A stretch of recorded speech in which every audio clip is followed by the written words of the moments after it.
Hello ladies and gentlemen, boys, girls, and everyone non-binary. I am the SomnolentMonk, but you may call me Monk. Today I wanted to talk to you about one of my favorite game series of all time. That of course being Mass Effect. Now as you may have gathered from the title, I'm not going to be talking about Mass Effect 1, 2, or even 3. Yes, I'm going to be talking about Mass Effect Andromeda. Now when Mass Effect Andromeda first came out 7 years ago in 2017... Wait. No. Oh, dear Lord, 2017 was 7 years ago. Well, anyway, when it did come out, it was heavily panned, and not just as a bad game, but by some as the worst game of all time. Now, I have played through it a while ago. I even got all the achievements for it and every other Mass Effect game in what I called the Mass Perfect. That being said, with the way things have been going and there being a new worst game of all time seemingly every month, I wanted to answer the question, is Mass Effect Andromeda a good game? And if it is Mass Effect Andromeda a good Mass Effect game?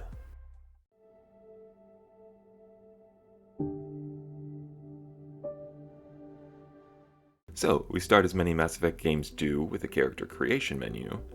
Not to be outdone by its predecessors, however, Mass Effect Andromeda gives you not one, but two different characters to customize. And I don't know about you, but I spend way too much time just working on the one character, so yeah, I just used a preset for my twin. I don't have time for that. The creator itself was actually kind of lacking. They had some interesting things like the eye color wheel and the scars and tattoos, but it didn't really feel like I could change the structure of the face as much as in Mass Effect 1, 2, or 3. After that, it's on to class, and this was pretty standard for Mass Effect actually, so full points there. However, it is missing one of my favorite things about making a character in Mass Effect 1, 2, or 3. The background. In the original trilogy, you'd have options for the backstory and psych profiles of your character. And it was a great way to get invested in your character before you even got to control them. Plus, each one of the 3 psych profiles actually had its own unique dialogue and even a unique quest. Andromeda could have used this as a way of telling the player what kind of character they would have been before boarding the Ark. Oh yeah, the Ark. Let me tell you about that real quick.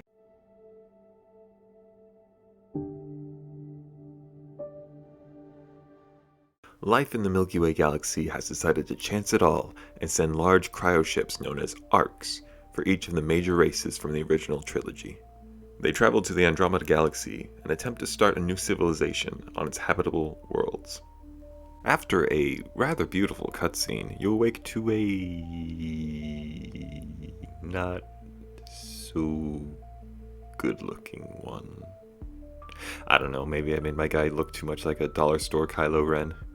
Shortly after thawing you out, your Ark, called the Hyperion, is put into a state of emergency. The gravity system falls offline, and upon it being fixed, we receive orders to report to the Pathfinder. A Pathfinder is the one leading the charge in the habitization of the planets, and, in this instance, our father. And since we were one of the first to be thawed out, it seems nepotism is alive and well. When we arrive, we find that our golden world is suffering, and wrapped in a dark energy cloud called the Scourge. Despite the Scourge, we are whisked down to the planet's surface. Where as we descend, we see a harsh, stormy landscape, flying rocks. Liam breaks it down for some reason.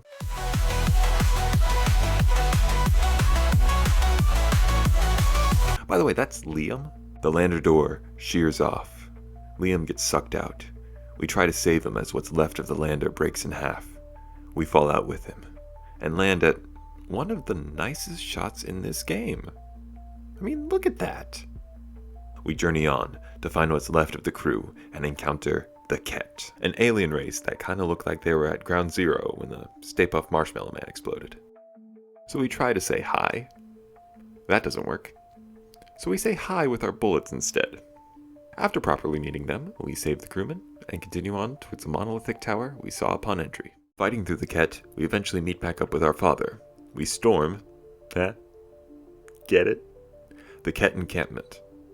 Open up a strange door, interact with an even stranger console, and the storm subsides. The planet can be habitable now. We've won. The only thing that could stop us now is a gust of wind, and there's no way that could happen.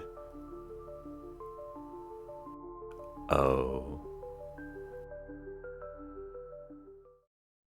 Our helmet breaks. The unbreathable argon-nitrogen atmosphere fills our lungs. As we lose our own breath, we can see the silhouette of our father coming closer, as he calls in an evac to save us. But it's too late. The damage can't be repaired. Our father gives us his helmet, gives us his life, in order to save ours.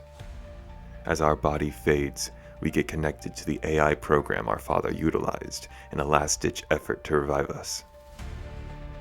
We wake back on the Hyperion to find one of the last things our father did was cede the role of Pathfinder to us. Our duty now is to restore these golden worlds, defeat the Scourge. No? Are we not doing it this time? Alright. And anything else that would try to stop us. And begin life anew in the Andromeda galaxy.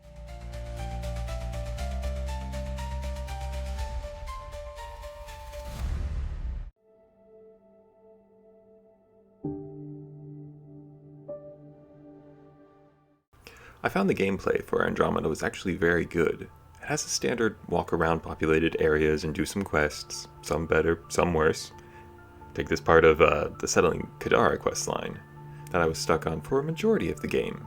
Because when they said work with Reyes, what they really meant was find Reyes at this unmarked location in the lower slums, talk to him, then go back up to the bar in the market area and talk to him again. Just be told to go back down to the slums and go out into the Badlands. Oh, the things I do for this game sometimes. Also, the Outpost questline did suffer from a rather repetitive loop of go to planet, planet sucks, do Sudoku for some reason. Go to the main vault, run from the wind, go do side missions, the planet's somewhat better now. Maybe they throw in a story-related mission along the way, maybe they don't. And then you plop down an outpost. Rinse and repeat another 3 to 4 times, and that's it. The dialogue wheel has been overhauled. No longer a good, neutral, evil layout, but now giving a different option for the tone of what you're going to say. Those being formal, casual, thinking, and feeling. Now I do like the variety of those, it comes at a cost. The entire Paragon Renegade system is gone. In the original trilogy, depending on how good or evil you were, you could get special dialogue options, and even some QuickTime events in the later games. And it was important. Some of those options and events could be the difference between the life and death of your crew. By replacing it, it feels like you don't have much control over what kind of person you can be. Sure, you can choose feeling over thinking and casual over formal, and they did somewhat keep the events, but it never really feels like it'll change how any given character will perceive you. Andromeda gives you a new vehicle to play around with, that being the Nomad. I found that the Nomad controls really well, but having to switch between 4 and 6 wheel all the time actually can be a bit tedious. Luckily the game lets you upgrade the Nomad, though the one upgrade I wish we could have gotten would have to be a gun. Having to stop and get out just to engage the enemy doesn't really make sense. I mean, I do understand that story-wise the Pathfinder initiative was just for scouting, so they had no need to put a gun on their rover, but come on, just a small gun. Please? The leveling system is honestly, dare I say, better in some ways than the original trilogy. The ability to choose a wider array of skills to help fit your playstyle is amazing, and the profile system giving bonuses just by putting points into your skills works really well.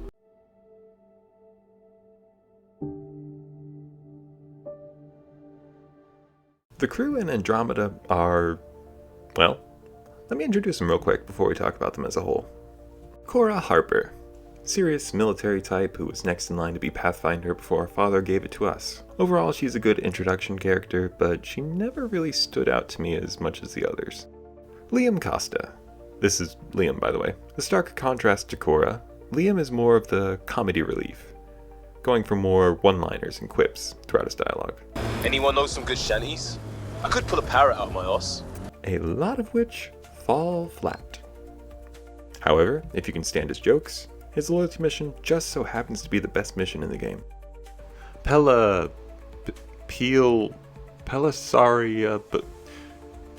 PB, the Asarian tech expert, she serves as an intro to the Remnant. Don't worry, they're not that important. She's odd, adventurous, and most importantly, fun. All in all, not too shabby of a character. Nakmor Drak. Drak serves the purpose of pretty much every Krogan in the Mass Effect series. Break things and break people. His personality is just as you'd expect, direct and harsh, but loyal to his race and clan. And if you go along with him, that'll include you. Vetra. Veteran X. Initiative Wrangler, Provisioner, Gunner, and everything in between. The best character in the game! Ja'al Amadara. God, I hope I pronounced that correctly. Ja'al is a member of the Angara Resistance, the Angara being the new race they introduced in Andromeda. He's cold and loyal to his people like Drak. However, as his race are currently at war with the Ket, those marshmallow guys, he's naturally untrusting when you first encounter him. But over time, he becomes warmer and even nice to our character at some point. As an envoy to the new race, he's good at letting the player know more about the reasoning and lore to both the galaxy and the Angara. After all said and done, I really enjoyed the crew of Andromeda. They have their moments of growth in their storylines that made each feel unique, with their own plans for the new galaxy, but comparing with the Normandy's crew from the original trilogy would not do them justice. As with the Normandy, we got to see them over multiple games, allowing them to mature and develop as characters. It does make me wish that Andromeda did get a sequel of some kind, to kind of see where the characters would have gone after the first game. But sadly, we will never know, as any hopes for a sequel were dashed as the developers revealed that the next game would continue on from the main trilogy.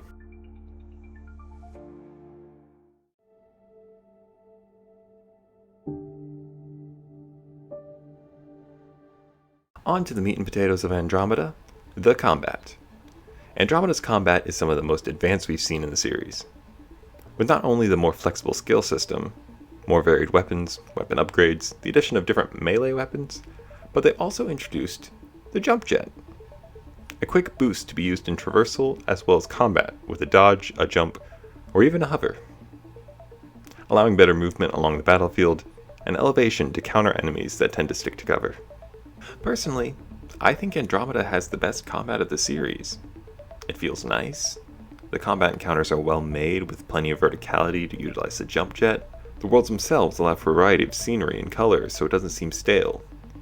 There are some downsides. I feel like I kept getting caught on various objects and terrain, which a few times ended up costing me a good chunk of health. But in all, it's a fun combat system, lots of options, and if you don't like one playstyle, the game gives you the opportunity to change it without having to make a new character.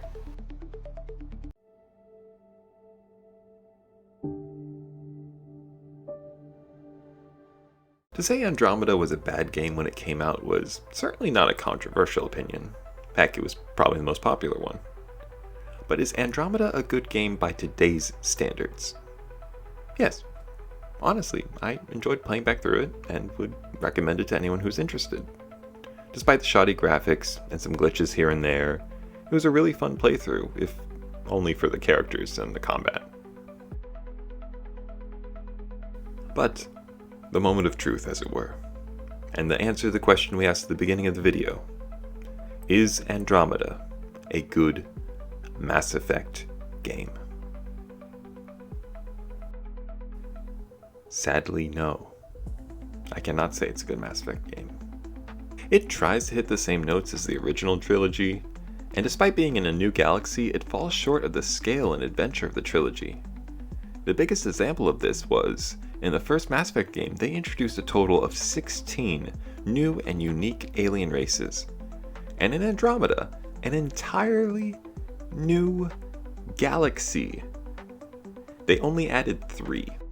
With the original games, there's this looming constant threat of the Reapers, a race of sentient machines bent on eradicating all life in the galaxy. it served as one of the biggest motivators in the series.